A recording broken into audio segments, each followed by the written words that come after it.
శ్రీమాత్రే నమ. జయ గురు దత్తాత్రేయ నమ.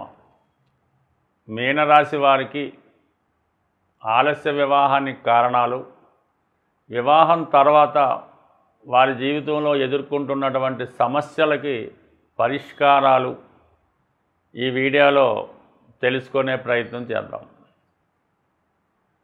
మీనరాశి వారికి సప్తమాధిపతి బుధుడు,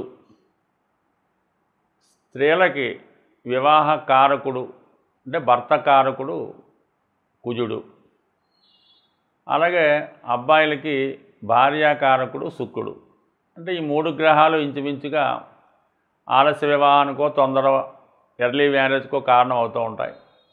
కామన్గా బుధుడు అటు అమ్మాయిలకి అబ్బాయిలకి సప్తమాధిపతి అవ్వటం వల్ల బుధుని యొక్క స్థితిని బట్టి వీరి యొక్క వివాహం ఎప్పుడవుతుందని తెలుసుకోవచ్చు.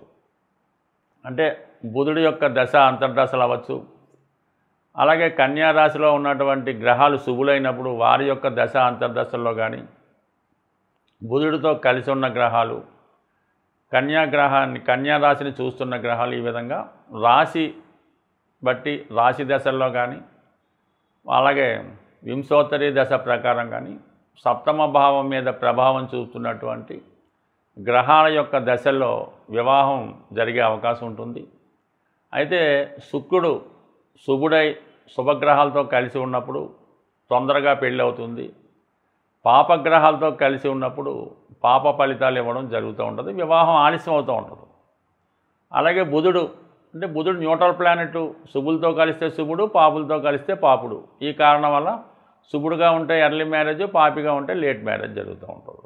అయితే దురదృష్టం అదృష్టం చెప్పలేం, కానీ మరి ఈ మీనరాశి వారికి సప్తమ స్థానం కన్యా రాశి, అది సహజ రాశి చక్రంలో 6వ రాశి అవటం వల్ల వివాహకారకుడైనటువంటి శుక్రుడు సప్తమ భావంలో అంటే కన్యా రాశిలో నీచ పొందడం వల్ల ఎక్కువగా ఈ రాశి వారికి వివాహం ఆలస్యం అవడం కానీ, వివాహం తర్వాత సమస్యలు కానీ రావడం జరుగుతుంటుంది. సహజంగా నేచురల్ రాశిచక్ర ప్రకారం ఈ విధంగా జరుగుతూ ఉంటుంది.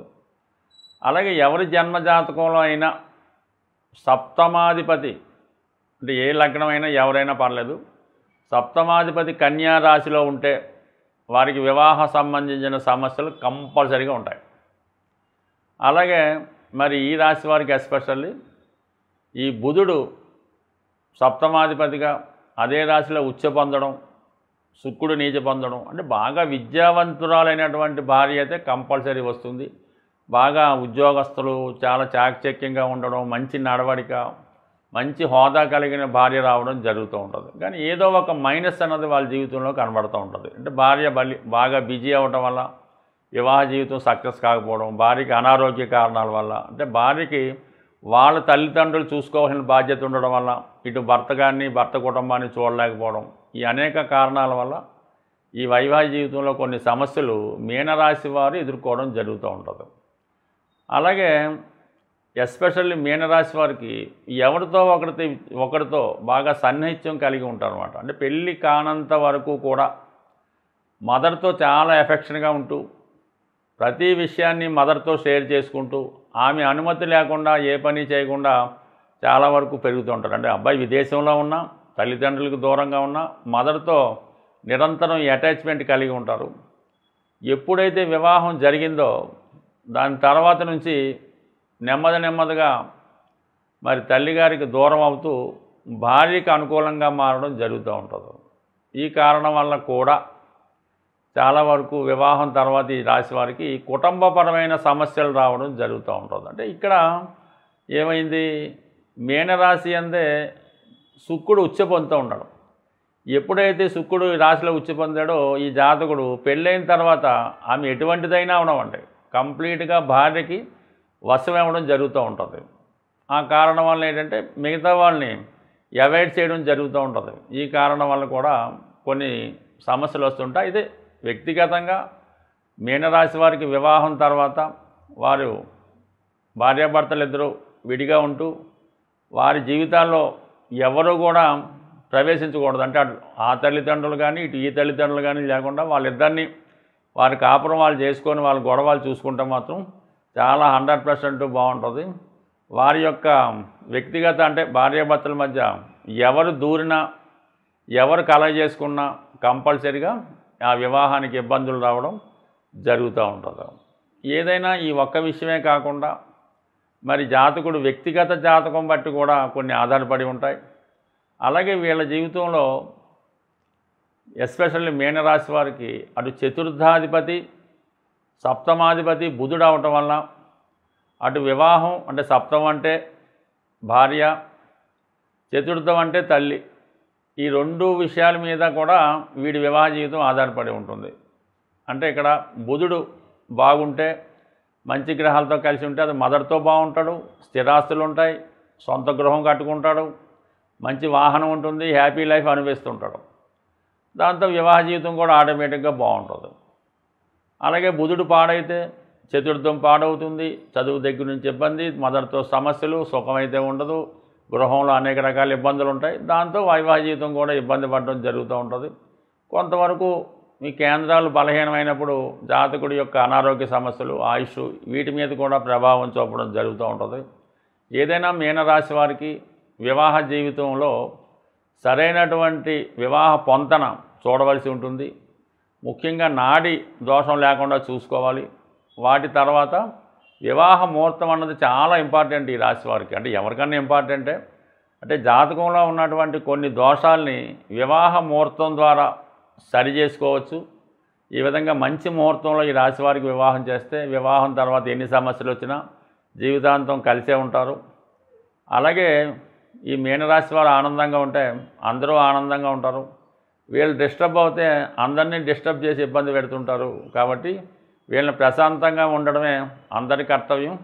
వివాహం తర్వాత అనుకూలంగా ఉండాలన్నా, వివాహం తొందరగా కావాలన్నా స్త్రీలకి ఎప్పుడూ కూడా వాళ్ళు నిత్యం వారు చేసే ఈ స్నానం చేసినప్పుడు ఆ స్నానం చేసుకునే వాటర్లో కొద్దిగా పసుపు కలిపి స్నానం చేయడం వల్ల, అలాగే ఏదైనా దైవ దర్శనానికి టెంపుల్స్కి వెళ్ళినప్పుడు సాంప్రదాయ దుస్తులు ధరించడం, ముఖ్యంగా 2 చేతులకు కూడా గాజులు అంటే మట్టి గాజులు ధరించడం, అలాగే నుదిటిన సింధూరం, కాళ్ళకి పట్టీలు ఇవి ధరించడం వల్ల వారి జీవితం ఆనందంగా సంతోషంగా ఉంటుంది.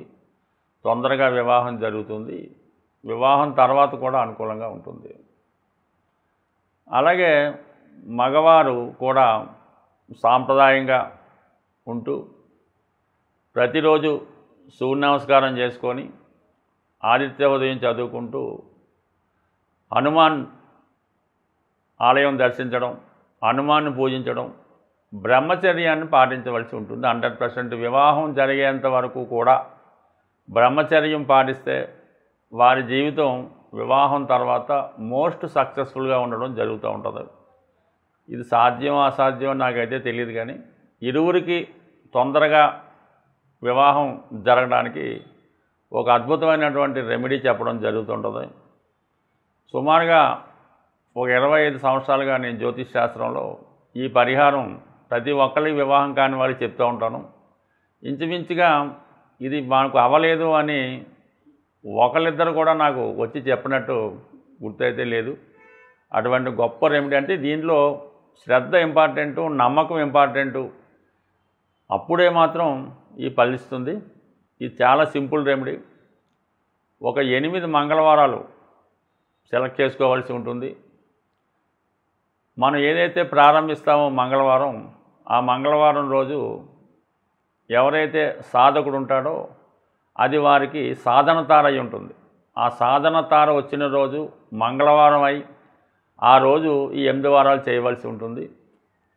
చక్కగా శుభ్రంగా తలకు స్నానం చేయడం, సాంప్రదాయ దుస్తులు ధరించడం, 108 తమలపాకులు, ఒక 5 అరటిపళ్ళు, ఒక కొబ్బరికాయ, కొద్దిగా సింధూరంతో ఆంజనేయ స్వామివారి దర్శించడం, తమలపాకులతో అర్చన చేయడం, స్వామికి సింధూరం సమర్పించడం, 5 ప్రదక్షిణలు చేయడం, చక్కగా ఇంటికి రావడం, ఆ రోజంతా కూడా సాధారణ భోజనం చేయడం, రాత్రి పడుకునేటప్పుడు నేల మీద అంటే చాప దిండు వేసుకొని దక్షిణ వైపు తల ఉంచి నిద్రించడం, మరి ఆ పడుకునే సమయంలో కానీ పడుకోనగా ముందు కానీ హనుమాన్ చాలీసా పారాయణ చేయడం, అలాగే మీరు ఇంట్లో ఏ దైవాన్ని అయితే పూజిస్తారో ఆ దైవాన్ని కూడా మరి పూజించి ఏదో ఒక నైవేద్యం అంటే ఎక్కువగా బెల్లం కానీ పటిక బెల్లం కానీ ఇంట్లో ఉన్నటువంటి మీ దేవతకి నైవేద్యంగా పెట్టి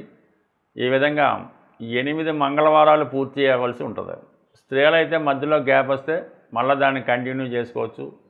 ఈ 8 వారాలు ఖచ్చితంగా చేయడం వల్ల వివాహం తొందరగా జరిగే అవకాశం ఉంది. దీనికి ఇంకా మధ్యలో చిన్న చిన్న రెమెడీస్ కూడా ఉంటాయి, అవి కూడా చేసుకుంటే ఇంకా ఎర్లీగా అవుతుంది. ముఖ్యంగా నల్ల చీమలకి మరి మంగళవారం రోజు బియ్యం పిండి పంచదార కలిపి నల్ల చీమలకి ఆహారంగా వేయడం, మరి రాహు ప్రభావం ఎక్కువగా ఉంటే బార్లీతో తయారు చేసినటువంటి చిన్న చిన్న అంటే బార్లీ పాలు కలిపి చిన్న చిన్న ఉండలుగా తయారు చేసి చెరువులో ఉన్నటువంటి చేపలకి ఆహారంగా వేయడం వల్ల తొందరగా వివాహం జరిగే అవకాశం ఉంది. స్వస్తి.